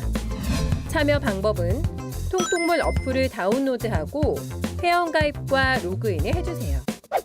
마이페이지에서 나의 회원 고유 번호를 복사해주세요. 유튜브 구독 후 실시간 채팅이나 댓글창에 고유 번호를 한 번만 입력하면 준비 끝! 지금 유튜브 채팅과 댓글 쓰기 참여하고 실천 TTCO 받아가세요. 네, 트럼프 미국 대통령이 계속 전쟁 선포하듯이 관세를 발표를 하고 있고요. 그리고 중국에서는 딥시크라는 AI가 나오면서 이게 수십조 원 들였던 오픈 AI니 뭐 이런데 아성, 엔비디아니 이런데 아성 다 무너지는 거 아니냐 이런 얘기가 나오고 있습니다. 이 엄중한 시대에 미국과 중국의 테크놀로지를 둘러싼 이 전쟁, 관세를 둘러싼 전쟁 어디로 가고 있는지 전병서 중국 금융경제연구소장님 모시고 살펴보도록 하겠습니다. 안녕하세요. 어서 오세요. 안녕하십니까? 네. 요즘 뭐 이 중국하고 미국 사이에 뉴스가 많아서 소장님 바쁘시겠어요? 예, 안 바빠야 되는데 참 큰일입니다. 아, 그러게요. 아니 우선 트럼프 대통령이 지금 어쨌든 선거 캠페인 때 예고했던 대로 관세를 계속 발표를 하는데 처음에 캐나다, 멕시코부터 했는데 이제 중국으로 점점 옮겨오고 있는 거죠. 그래서 뭐 공격은 세게 하는데 이게 공이 잘 안 들어간다는 건 수비가 강하다는 거죠. 네. 그래서 이번에 뭐 관세 얘기를 했지만 그냥 이론적으로 생각하면 전공법으로 그냥 60% 중국 때리면 될 거를 캐나다, 멕시코에 25% 때리고 중국에 10% 정도에서 약한 모습 보였어요. 네. 선거 과정에서는 60% 중국에다가 때리겠다고 그렇죠. 했었던 거죠. 네. 그래서 이거는 결국은 그 명분하고 실리의 균형 찾기를 하는 과정에서 아직 타협이 안 됐다. 아. 그래서 기존에 25% 때리는 데서 60% 때리는 거기 때문에 네. 85%를 때리면 뭐 중국의 대미 수출은 끝나는 거죠. 그리고 이제 거기서 끝나면 좋은데 그 중국이 가지고 있는 미국의 아주 인질이 3명이 잡혀 있거든요. 네. 그래서 우리가 뭐 누굽니까? 조선 시대 뭐 보면은 그 고려 시대도 중국에다가 이 세자를 인질로 보내듯이 네. 일본이 테슬라죠. 아, 테슬라. 2번이 이건 뭐 누가 뭐라고 그래도 애플이고요. 네. 3번이 월마트입니다. 그래서- 월마트. 그렇죠. 월마트에서 파는 물건의 60%가 메이드 인 차이나예요. 아, 월마트는 수입업자 입장에서 그렇죠. 인질이란 말씀이시죠. 그래서 이제 이게 뭐 관세 때리는 건 좋은데 주가 폭락하면 어떡할래. 아. 그다음에 월마트의 매장이 매대가 60% 비면 어떡할래 하는 문제는 이건 뭐 또 다른 심각한 문제죠. 아. 그래서 거기에 대한 이제 완충 작용을 한다는 게 협상하자는 얘기죠. 네네네. 그래서 60%안 때리고 10% 때려놓고서 얘기하자는 거는 뭐 전형적으로 그 부동산 업자 트럼프의 속성이 나타나는 것 같아요. 아. 뭐 거래 기술이 뭐냐 그러면 좀 시니컬하게 얘기하면 뒤로 돈 받는 거죠. 네. 뒤로 돈 받고 없던 걸로 하자. 음. 이게 이제 트럼프의 전략인데 이게 멕시코하고 캐나다는 먹힌 것 같아요. 그런데 중국은 이미 한번 당해봤기 때문에 이게 잘 안 먹히는 그런 현상이 지금 나타나는 거 아닌가 싶습니다. 아. 그러니까 소장님께서 보시기에는 원래 60%를 중국에 추가 관세 부담 시키겠다고 했던 것을 지금 10% 하겠다고 하는 거는 상당히 지금 뭔가 타협의 여지가 생긴 거라고 봐야 된다. 이런 말씀이신 건가요? 그렇죠. 그 협상을 하자는 얘기죠. 그리고 중국 역시도 이게 거기에 대한 반응을 보면 이번에 조금 중국이 겁없이 세게 나왔어요. 보복 관세 얘기를 한 그 거죠. 보복 관세를 15%를 때렸어요. 아. 바꿔서 5%더 오히려 때렸고 더 받고 더 뭐 이렇게 된 거네요. 그래서 플러스 1을 더한 것이 하나는 이 광물 자원 뭐 탱스텐이나 비스무스 같은 거를 수출 금지하겠다. 그다음에 그 왕창스러운 구글을 들고 나왔어요. 구글을 독과점법으로 제작했다. 이제 기업을 건드리겠다는 얘기죠. 그래서 뭐 그렇게 보면은 하나 받고 두 개를 더 이제 냈다는 것은 훨씬 공격적으로 나왔다는 얘기고, 그러나 중국도 그 안을 들여다보면 협상을 하고 싶다는 의지를 내비쳤다 이렇게 볼 수 있는 것이, 구글이 뭐 중국에서 사업을 하고 있지 않다고요? 구글이 중국에서 검색이 안 됩니다. 트위터도 안 되고요. 그렇죠. 네. 그래서 그거는 몇 년 전에 있었던 걸 갖고 이제 독과점법 갖고 얘기를 하거나 뭐 이러는 것들은 실익은 없죠. 그래서 지금 이제 그렇게 놓고 보면 중국으로서도 그 협상은 하고 싶은데 네. 이 트럼프한테서 기죽었다 이런 얘기는 듣기 싫은 거죠. 아. 그래서 둘 다에 이제 보면 왜 10% 때렸냐, 왜 15% 플러스 2를 더했냐, 요거는 이제 둘 다 협상 여지가 있다 이렇게 봐야 될 것 같아요. 그러면 그래도 10% 15%가 시행은 되는 거 아닙니까 일단? 그렇죠. 시행이 되면 서로 간에 출혈이 생기는 거 아닌가요? 그래서 뭐 10% 15% 정도 가지고서는 서로 같이 때려서는 뭐 서로 큰 충격은 아니고 그다음에 이제 중국이 15% 때린다는 게 보면 뭐 LNG라든지 석유라든지 뭐 농기계 뭐 이런 것들이에요. 네. 그게 뭐 중국이나 미국의 경제 충격을 줄 수 있는 상황은 전혀 아니고 뭐 그거 만약에 15%더 높으면 사우디에서 사오면 되지 굳이 뭐 미국에서 사와야 되냐 이제 그런 대체안이 있는 거죠. 그러다 보니까 그 충격은 미미하고 그 숫자 싸움에서는 조금 세게 했다 이런 느낌을 주는 정도 뭐 그런 정도인 것 같아요. 당장은 아까 월마트 말씀도 하셨는데요. 미국이 관세를 때리면 미국 스스로도 물가가 오를 위험이 있지는 않나요? 그렇습니다. 그래서 이거 전쟁은 뭐 적 100명 죽이려면 우리도 7, 80명은 죽어야 되는 전쟁이 관세 전쟁이에요. 네. 캐나다, 멕시코 마찬가지지만 똑같이 이제 25% 때리면은 같이 문제가 되기 때문에 협상을 한 거고 지금 미국 같은 경우는 만약에 관세를 뭐 액면대로 때렸다 그러면은 이제 뭐 BIE가 예상한 거 보면 미국 물가 0.4% 올라간다. 0.4%. 그럼 이제 금리 올라가는 거죠. 네네. 그리고 가게당 한 $2,600 정도 또 부담이 생긴다. 뭐 그렇게 얘기를 하고 있고 또 중국 같은 경우는 만약에 대미 수출이 85% 맞아가지고 끝이 났다, 중단이 됐다 이러면 GDP가 한 2.8% 정도 떨어질 수 있는 리스크가 있어요. 그래서 둘 다가 뭐 당연히 충격이 있죠. 2.8%면 꽤 크네요. 5% 2.8%면 뭐 2% 성장한다는 얘기인데 그러네요. 샥이 무지 커지죠. 그러네요.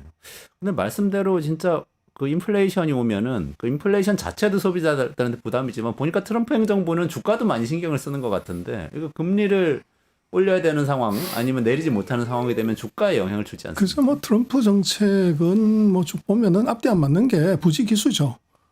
뭐 재정 지출을 늘린다는 건데 이게 재정 적자는 뭐 줄인다 그러고 달러는 강세로 간다 그러고 무역 적자는 줄인다 그러고 전부 앞뒤가 안 맞죠. 근데 이제 그것은 어떻게 보면 이제 미치광이 전략, 자기네 생각하고 있는 이제 본심은 숨기고 이제 말폭탄을 마구 쏘는 그런 현상으로 해석해야 될 것 같아요. 그래서 논리를 따지고 경제학적인 의미를 따진다 그러면 트럼프 정부는 저건 엉망진창이죠. 근데 그것이 정말로 이제 그런 거냐 아니면 다른 꿍꿍이 속이 있냐를 봐야 될 것 같아요. 그 본심은 뭡니까 그러면? 그 꿍꿍이 속은 뭘까요? 그래서 첫 번째는 이제 복수 열전일 것 같아요. 그래서 트럼프가 일기 정부 때 뭐 세게 했지만 화풀이를 제대로 못했고 오히려 당했다고 봐야 되는 거죠. 재선에서 실패했기 때문에. 그러면 그것을 이제 한번 회복하고 싶은 이제 이런 욕구가 하나 있고 또 하나는 이제 역사의 한 페이지를 뭘 남기고 싶다. 그래서 지금 뭐 무역 전쟁 한다고 그래서 중국과의 전쟁에서 트럼프가 역사의 한 페이지를 쓸 건 아니란 말이에요. 그러면 이제 기술로 봉쇄를 해가지고 중국을 잡아버리면 좋긴 한데 그거 하면은 바이든 똘마니가 되는 거죠. 그래서 바이든 그냥 베낀 거가 되지 트럼프의 공이 아니에요. 네네네. 그러면 무역도 아니고 기술도 아닌 다른 어떤 이제 생각지 못한 방법으로 간다 그런 것은 그건 금융이에요. 그리고 어떤 의미에서든지 간에 뭐 제조업이든 기술이든 미국 대비 중국이 뭐 60%, 70%, 뭐 50% 따라오지만 금융에서는 뭐 중국이 미국의 뭐 시총으로 보든지 뭐 외환 보유고로 보든지 외환 거래고로 보든지 이건 30% 이하거든요. 그랬을 때 미국이 절대적인 힘을 가진 것은 금융이죠. 그래서 이제 이걸 털어야 되는데 문제는 아까 말씀하신 것처럼 금융을 건드렸을 때 주가가 크게 움직일 가능성이 있어요. 그래서 이제 조심스럽게 시작을 하고 또 대국은 뭐 다른 나라를 이제 압박할 때 명분이 있어야 되잖아요. 네. 그 명분 쌓기가 이제 무역 적자, 그 다음에 관세, 그리고 이제 기술 도둑질, 이제 이렇게 시비를 거는 거죠. 네네. 그래서 궁극적으로는 미국 2차 대전 이후에 뭐 많은 나라하고 전쟁을 했지만 미국하고 전쟁에서 없어진 나라는 없어요. 단지 팔다리가 다 잘려가지고 미국에 절대 대들지 못하는 이제 바보를 만드는 것이지. 그래서 일본이 뭐 대표적인 사례죠. 저 러시아가 그런 케이스고요. 그래서 중국도 마찬가지로 그런 운명으로 가야 되는데 문제는 이제 중국의 그 지금까지 실력이 역대의 G2였던 나라들하고는 상대가 안 될 정도로 세졌다는 거죠. 네. 그래서 트럼프도 이게 이 어떻게 누가 봐도 트럼프의 정책은 과격하고 무리수가 있어요. 네. 근데 그런 이유는 바로 상대가 이제 과거에 보지 못했던 이제 새로운 강자가 나타났기 때문에 이제 그런 일이 벌어지는 거 아닌가 싶어요. 소장님께서 강자로가 나타났다고 말씀을 하시니까 딥시크 생각이 납니다. 그래서 중국에서 어쨌든 뭐 중국 AI 딥시크가 지난 설 연휴 때 우리나라에도 굉장히 큰 화제가 돼서 미국 주식시장도 막 뒤흔들 정도로 전 세계적인 화제가 됐는데 어떻습니까? 진짜로 이게 실체가 있어서 미국의 기술 패권을 위협할 정도가 되고 있는 건가요? 그건 아니고요. 그래서 지금 보는 것은 미국이 독주하고 있는 데서 이것을 이제 캐치업을 한 놈이 나왔다는 것이 이제 무서운 거죠. 근데 어떻게 캐치했냐를 봤더니 이게 기술도 봉쇄하고 하드웨어도 봉쇄했는데 이게 이제 구멍을 뚫었다는 거죠. 근데 구멍을 뚫은 걸 봤더니만 무슨 엄청난 기업이 뚫은 게 아니라 우리가 지금 여의도에 있는 투자 자문사의 뭐 자회사 하나가 이게 지금 오픈 AI를 뚫었단 말이에요. 그러네요. 네. 그래서 이제 난리가 난 건데 문제는 이제 그것은 뭐 중국이 어떻게 뚫었냐가 아니라 그 사이에 중국이 어떤 지표로 보더라도 AI에서 넘버 2예요. 네. 그래서 뭐 조사기관마다 다르지만 그 역량이 얼마냐면 미국이 100이라고 해서 중국이 한 65? 미국 대학이 조사한 역량이 그 정도로 보이고 전 세계 AI 인재들의 그 국적 내셔널리티를 보면 47%가 중국인이라는 거죠. 그리고 그 사이에 뭐 AI 특허, 논문 이거 다가 미국보다 중국이 더 많습니다.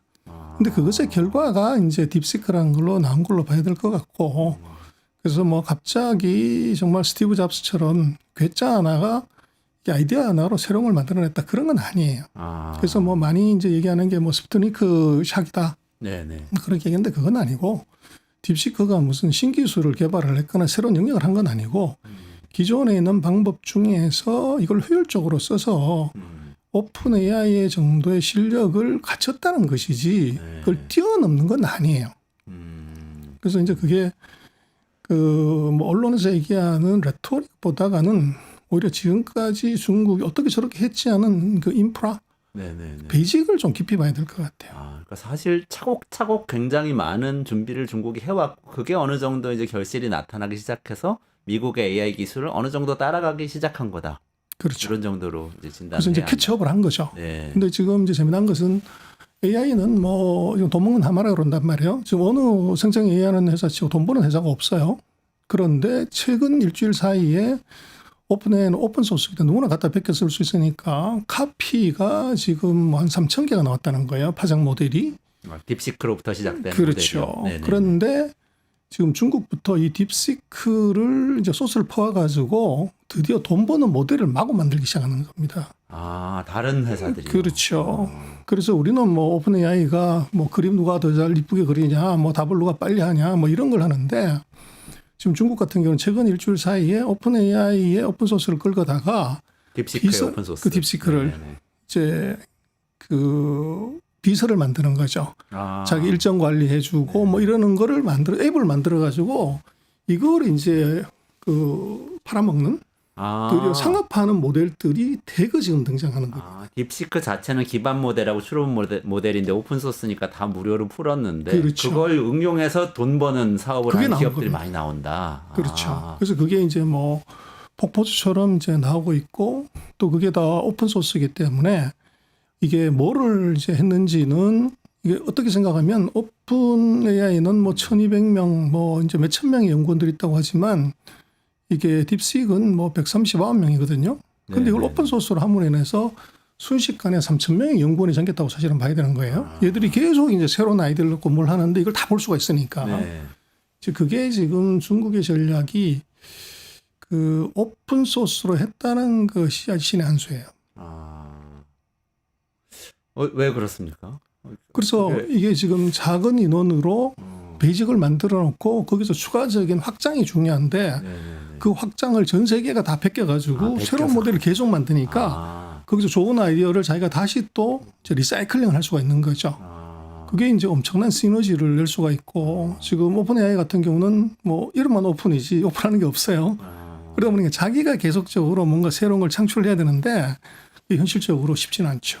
저희 강정수 박사라고 AI 관련된 방송 고정으로 하시는 이 분은 이러다가 중국판 게 AI판 1대1로 열리는 거 아니냐 이런 얘기도 하시던데 그건 어떻게 보세요? 이거 저개발국 같은 데서 오픈소스 제공해서 같이 개발한 뭐 이런 모델 뭐 당연히 나오고 가능성이 있는데 이제 뭐를 봐야 되냐면 이제 AI를 수출하기 너무 쉬운 것이 중국은 지금 1대1로 지역의 교환기 통신망을 중국이 공급을 해요. 거기에 같이 붙여서 이제 나가버리면 네네네.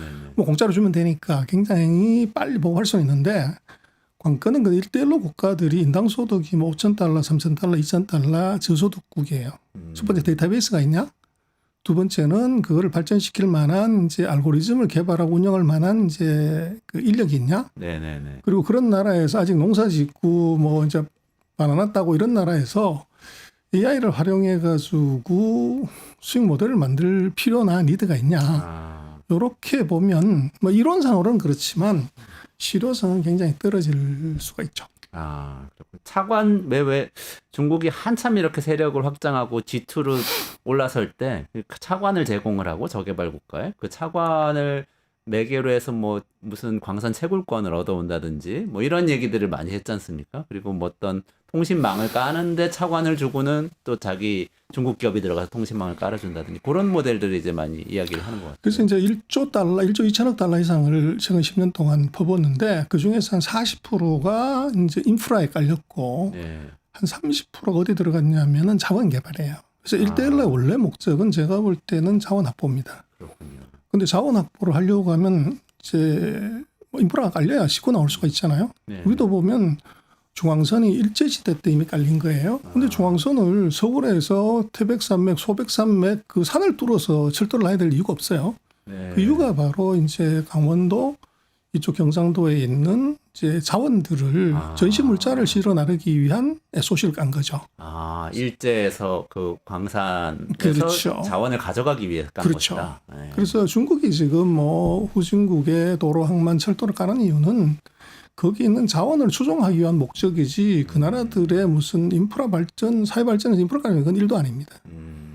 그래서 이제 그것들은 또 그러고 중국은 금융이 발달하지 못했기 때문에 우리처럼 신디케이션을 하거나 무슨 뭐 PF를 하거나 이런 것이 안 돼서 은행에서 돈 빌려주고 담보 잡고 하는 것이 금융기법이에요. 네. 그러다 보니까 해외로 돈 나가는 것도 똑같이 그런 기법을 한 거죠. 네. 네. 근데 그게 철광석 캐고 나가지고 만들어 놓은 철도 운영비 안 나오면 어떡할래? 이자 못 갚으면 그 이제 담보 실행하는 거죠. 네. 그래서 이제 문제가 그 중국 인수하는 걸로 됐는데 문제는 후진국들은 그런 얘기를 하죠. 그럼 미국이나 서방 세계가 많이 이제 그에서 얘기를 하지만 그럼 네가 좀 투자해 줘라. 네. 그런데 서방 세계는 민간 기업이 하기 때문에 ROI가 안 나오면 IRR이 안 나오면 내 저부터 투자할 수가 없어요. 네. 그래서 그게 이제 차이점이고 그래서 중국의 지금 1대1로의 목적은 제가 볼 때는 자원 확보. 네. 거기에 부수적으로 이제 인프라를 깔아준 것이고 그것이 이제 은행 시스템의 미비가 그 자연스럽게 이제 돈 못 갚는 나라의 담보를 실행하다 보니까 이제 그런 자산의 중국화가 이루어지는 그런 불상사가 생긴 것 같아요. 그렇군요. 그래도 이제 미국에서 또 굉장히 지금 불편한 거는 이런 게 있는 것 같은데 어떻게 보세요? 바이든 정부 때 전 소장님도 지난번에 방송 나오셔서 지적을 해주셨지만 AI 관련된 기술 규제를 굉장히 많이 했단 말이죠. 그렇게까지 규제했는데 중국이 이만큼 AI 기술 따라오는 거는 우리 규제가 실패한 거 아니야? 이런 또 불편함이 상당히 있는 것 같아요. 뭐 불편함이 아니라 이제 팩트가 돼버린 거죠. 네. 그래서 AI 기술을 다 막았고 AI 칩 다 막았는데 이게 지금 오픈 AI의 5번 수준의 레벨이 나왔다는 것은 이건 구멍이 뚫렸다고 봐야 되죠. 근데 뭐를 했냐 보면 그 지금 딥시크 같은 경우가 H800 칩을 썼고 네네. 그리고 HBM2를 썼어요. 네. 그래서 GPU를 우리 같은 경우는 지금 뭐 예를 들어 서방세계 같은 경우는 최신 모델 뭐 H100, 200 뭐 이걸 쓰는데 그보다 한 4세대 정도 뒤진 모델을 쓴 거죠. 그리고 지금 HBM 같은 경우는 우리 같은 경우는 지금 5세대, 6세대를 만들고 있고 그걸 미국에 수출하는데 HBM2는 아마 금년도에 한국에서는 거의 만들지 않을 거예요. 이제는. 근데 이걸 갖고서 두 개의 조합으로 이게 오픈 AI와 같은 수준을 만들었다는 거죠. 그래서 이게 이제 문제가 된 것이 그런 결국은 이 서방 세계 특히 미국 기업이 너무 첨단에만 의존해서 하드웨어 의존해서 이게 개발을 해가지고 돈만 퍼부어서 이제 AI를 만든 거 아니냐. 네네. 그럼 낮은 이제 성능에서도 알고리즘을 개발해서 이게 될 수 있다고 하면 과잉 투자다. 그래서 이제 그 과잉 투자 얘기에 대한 처절한 반성이 지금 나오는 거고. 네, 네, 네. 그래서 말씀하신 것처럼 그럼 이게 지금 막았냐를 놓고 보면 지금 HBM2 같은 경우는 중국의 CXMT 정도가 지금 만들 수 있는 실력이 돼요. 네. 그리고 지금 이제 뭐 H100이라고 그 H800이라고 하는 저성능 모델로 만들었다고 하는데 지금 H100 정도의 모델은 지금 화웨이가 7나노 반도체 공정으로 만든 어센드 910BC 모델이면 한 60-70%의 기능을 가져요. 네. 그래서 이거 막았는데도 갔다는 것은 이게 미국이 14나노 이하 장비를 수출하지 못하겠는데 중국이 그 사이에 수입했던 이제 DUV 장비를 갖고 7나노까지 해버린 거죠. 네. 그래서 지금 이제 미국이 아마도 이번에 존슨하고 뭐 백악관에 회담을 했다고 그러는데 트럼프 대통령이 지금 이제 저사양 H20이라고 하는 사양도 이제 수출 금지를 할 거냐 말 거냐를 얘기를 했을 것 같아요. 그런데 문제는 금지해도 소용없는 것이 이미 H20 수준은 중국이 이미 국산화를 한 단계예요. 아. 그렇다고 해서 트럼프 대통령이 안 막으면 바보 되는 거고 네. 막아도 실제적으로는 실익이 없는 문제가 지금 생겨요.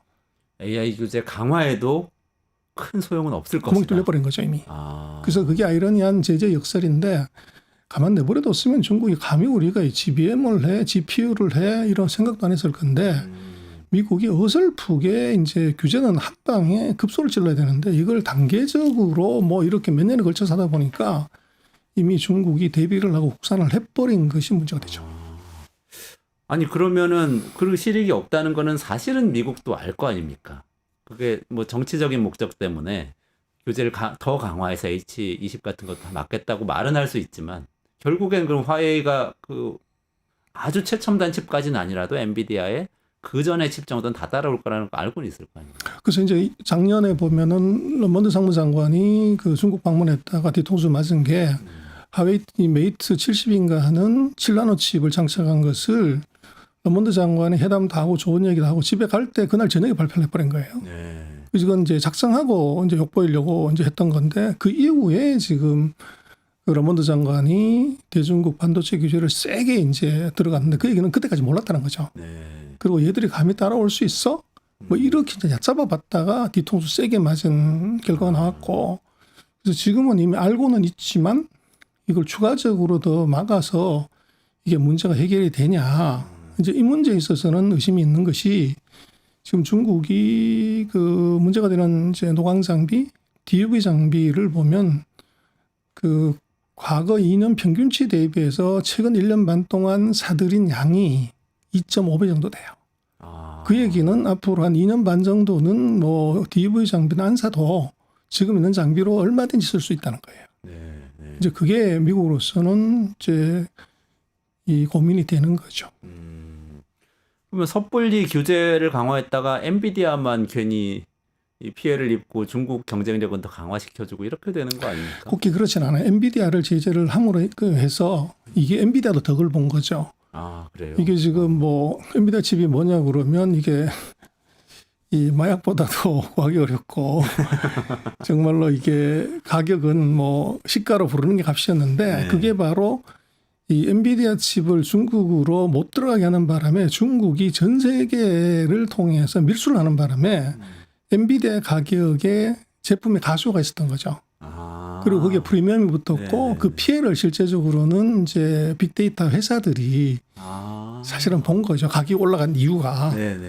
그래서 엔비디아도 제재를 해서 형식상으로는 손해본 것처럼 실제적으로는 이제 결국은 중국으로 들어갔기 때문에 수량은 다 팔렸지만 프리미엄이 많이 붙어가지고 가격이 안 떨어 3만 달러짜리 6만 달러까지 이제 간판이니까 그래서 엔비디아가 지금 순이익률이 55% 60%예요. 아. 뭐 전 세계 지금 모든 아이템 하드웨어 중에는 최고의 수익률을 자랑하는데 그건 너무 과하죠. 그러니까 어떻게 제조업체가 그렇게 이게 그렇게 수익률이 그래서 높습니까? 거기는 미국이 이제 어설픈 제재가 만들어낸 이제 부작용이라고 사실은 봐야 되고 그래서 이번에 딥식으로 인해 가지고 엔비디아 칩에 대한 가수요가 지금 줄어들 것 같아요. 아, 네. 일단은 뭐 첨단 칩에 대한 제재는 확실하게 들어갈 거고 두 번째는 이제 빅테크 기업들이 이거 지금 엔비디아 칩을 서로 빨리 사가지고 빨리 개발해야 된다는 강박관념에서 좀 기다려보자. 지금 우리가 갖고 있는 것 중에서 이걸 이제 효율을 개선해 가지고 성능을 낼 수 있지 않나?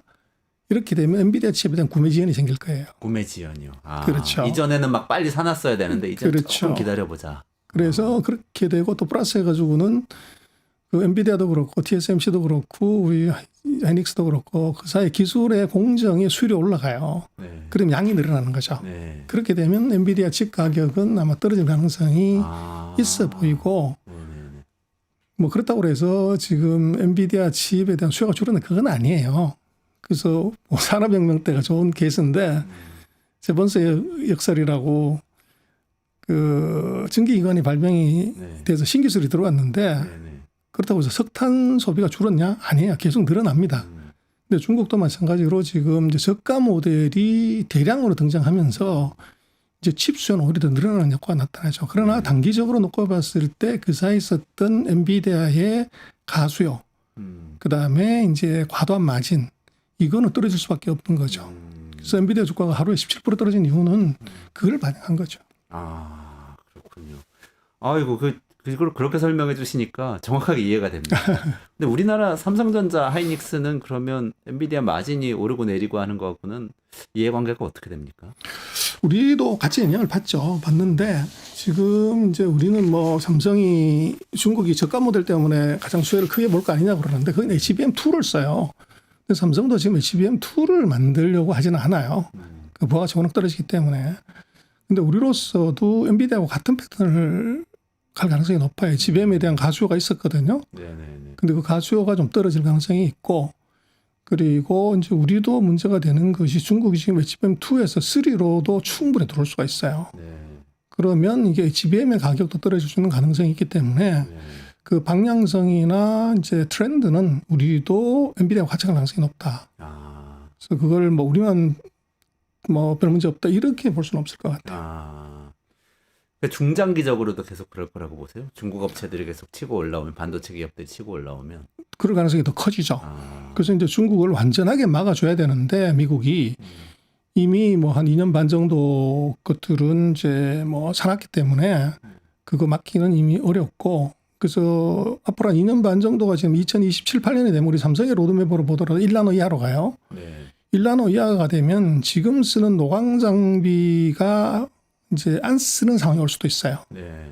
그래서 그래야 되는 선의 가늘기가 분자보다 더 작아지면 안 되니까 그런 판을 바꿔야 되는데 판을 바꾼다는 것은 소재가 바뀔 수도 있고 아. 또 그것을 굳이 이제 지금 같은 경우는 요만한 칩에다가 서로 이제 구겨서 많이 넣는 거지만 그걸 이제 3D로 3차원으로 하게 되면 위로 그냥 스태킹을 하게 되거든요. 네네. 그럼 굳이 막 이제 그 구겨 넣지 않더라도 나노 경쟁하지 않고. 그렇죠. 위로 스태킹을 하면 되니까 네. 그런 이제 3D가 나오거나 실리콘이 아닌 다른 소재가 나오거나 아, 실리콘이 아닌 다른. 그렇죠. 그게 아주 판이 엎어지는 거죠. 완전히 다른 얘기 그렇죠. 아닙니까 그러면? 그러고 이제 지금 문제가 되는 게 본딩을 하는 거예요. 그 금이 발을 달아야 되는데 이게 어려운데 그걸 지금 이제 하이브리드 본딩이라는 방식을 쓰게 되면 지금하고 또 다른 그림이 나오게 돼 있어서 그 세 가지 정도가 그 판을 넘는 데 중요한 기술이에요. 네네. 근데 이게 2027년 8년이 되면 어차피 상용화 되기 때문에 그때까지는 우리가 여전히 뭐 우위를 가질 수가 있지만 앞으로 3년 정도 2028년 이 정도가 됐을 때는 새로운 기술에서 누가 승부가 날지는 아직 몰라요. 그거는 미국인지 중국인지 우리나라인지 그렇습니다. 특히 중국이 이제 무서운 것이 중국은 지금 3D나 네. 하이브리드 본딩에 대해서 이제 일정을 얘기 안 하고 목숨 걸고 개발을 하는 거죠. 그래서 얘들의 수준이 얼마인지 얼마나 했는지는 뭐 학회에서 발표 정도 하는데 그치는데 실제로는 그보다 더 멀리 나가 있을 수도 있다는 거죠. 알겠습니다. 여기까지 진행해야 될 것 같아요. 네. 전 소장님 점점점 깊이 있게 말씀해 주셨는데 귀에 쏙쏙 들어오게 너무 잘 설명해 주셨습니다. 그래서 트럼프의 관세 전쟁 엄포일 수는 있지만 어쨌든 결과적으로 이제 미국의 패권을 어떻게 유지할 것인가 이 방향으로 갈 것이고 그 과정에서 지금 중요한 말씀해 주신 게 엔비디아의 AI 칩에 대한 가수요는 좀 줄어들 수 있고 삼성전자 하이닉스도 거기에 따라서 좀 영향을 받을 수 있다. 이렇게 말씀을 주셨습니다. 이원재 끝내주는 경제 매일 오전 11시에 진행을 하고요. 내일도 오전 11시에 라이브를 찾아뵙고요. 오늘 전병소 소장님하고 같이 여기서 인사드리고 물러가도록 하겠습니다. 고맙습니다.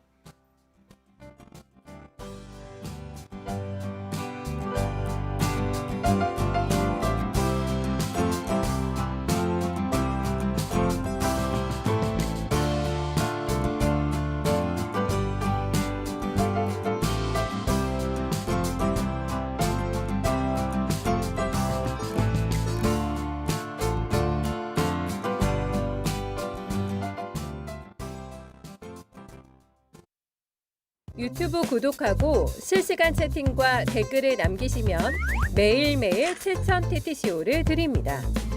참여 방법은 통통물 어플을 다운로드하고 회원가입과 로그인을 해주세요. 마이페이지에서 나의 회원 고유 번호를 복사해주세요. 유튜브 구독 후 실시간 채팅이나 댓글창에 고유 번호를 한 번만 입력하면 준비 끝! 지금 유튜브 채팅과 댓글 쓰기 참여하고 7,000 TTCO 받아가세요.